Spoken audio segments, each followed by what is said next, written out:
Hello folks, it's Rich here.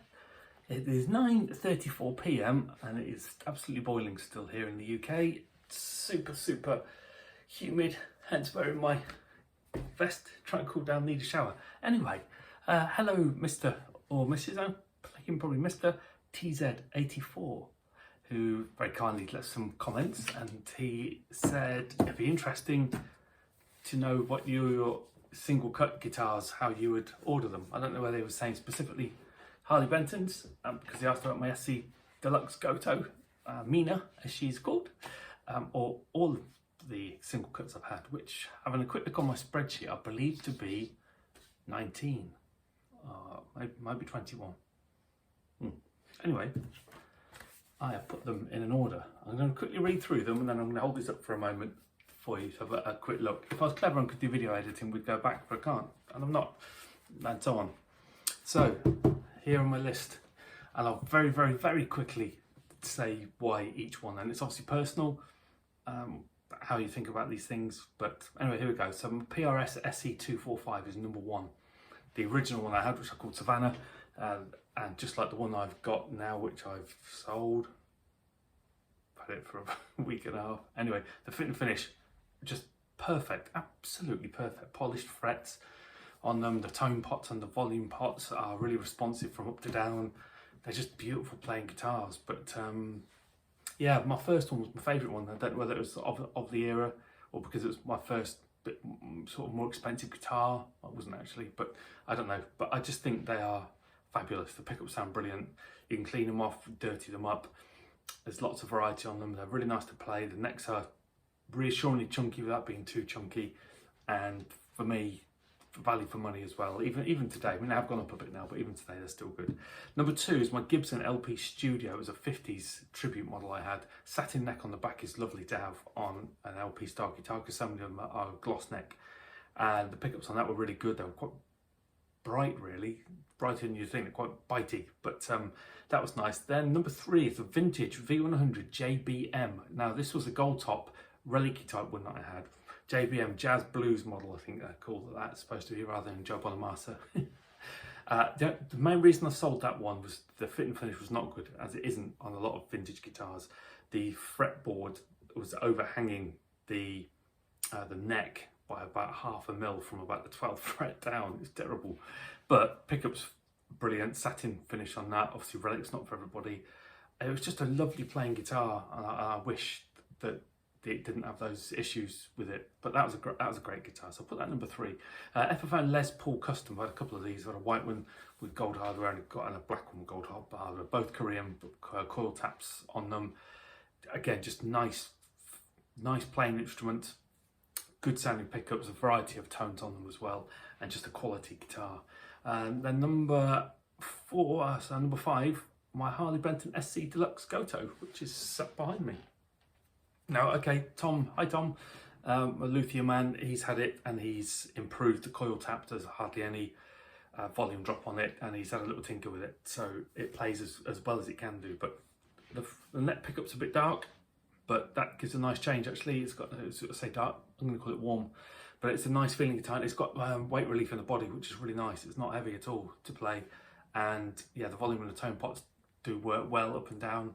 And the neck's not too thick. The Goto tuners on it are decent. The stainless steel frets feel nice. It's just a good guitar, that is. Followed very closely by the Harley Benton SC Custom 2. I've had two of these. My first one I really liked. The pickups are a little bit on the muddy side perhaps, but overall just a lovely playing guitar. Grover tuners, one of my favourite kind of tuners, and a really nice finish on it as well. Just a good guitar. In fact, I got my PRS SE245 after that, and I compared the two, and there is a difference, but the Harley Benton fares well. PRS SE Starlet I've put in number 7. Funny kind of sounding guitar, really. The pickups are brighter, body's thinner. It's a bit of a strange take on the single cut, but still very good quality for what it was. Didn't quite match up to the 245 for sound for me.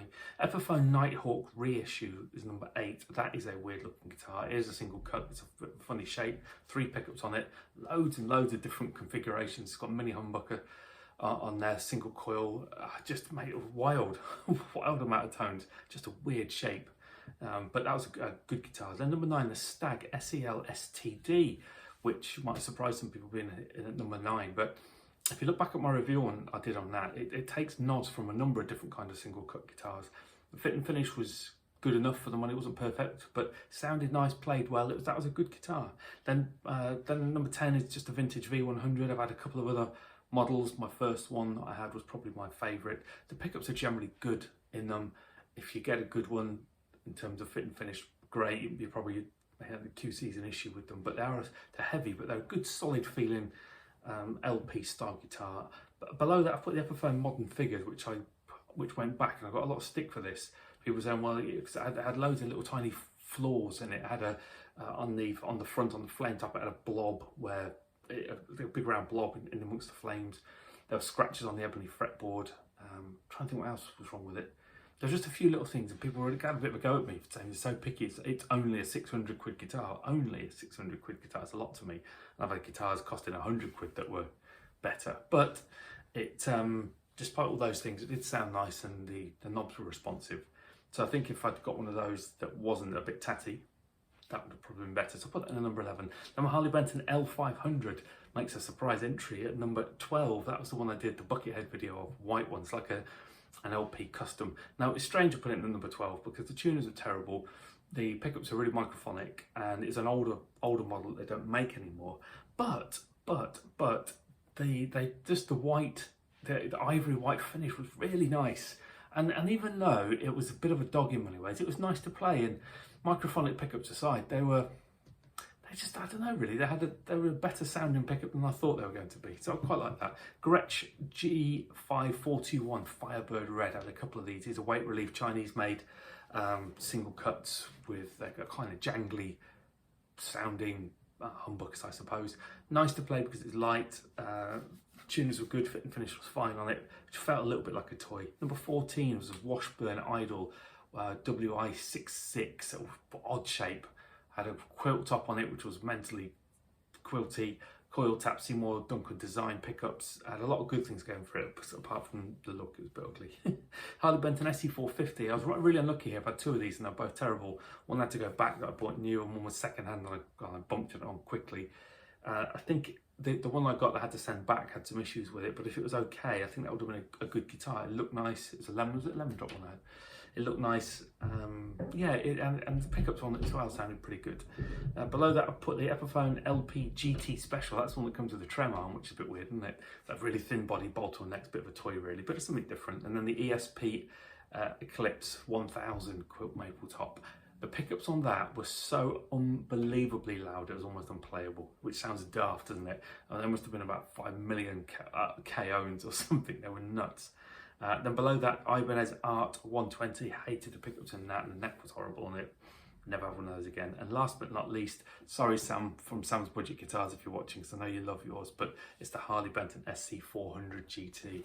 The finish on the back of that neck is just awful to my fingers. It's a sort of like a matte black cheap paint job. I thought the pickup sounded terrible. The fretboard, the Blackwood fretboard, was awful. The tuners aren't very good. It's funny, isn't it? One person's dog is another person's angel. But yeah, that wasn't for me. So here's my list. I think if you're in the market for a single cut, depending on your budget, if you've got the budget for a PRS SE245, you really should try one. They're well worth it. If you haven't, try the Harley Benton SE Custom 2. That's well worth it. I don't think they do the black SC Deluxe like mine anymore, but I think they might do a blue one, which is well worth a go. And yeah, Epiphones, just I think perhaps the older ones, and don't pay full whack for them. They're too expensive nowadays. I tried one in a shop recently for a new model. It's a Studio, 450 quid. Didn't seem that good to me. So yeah, the PRS.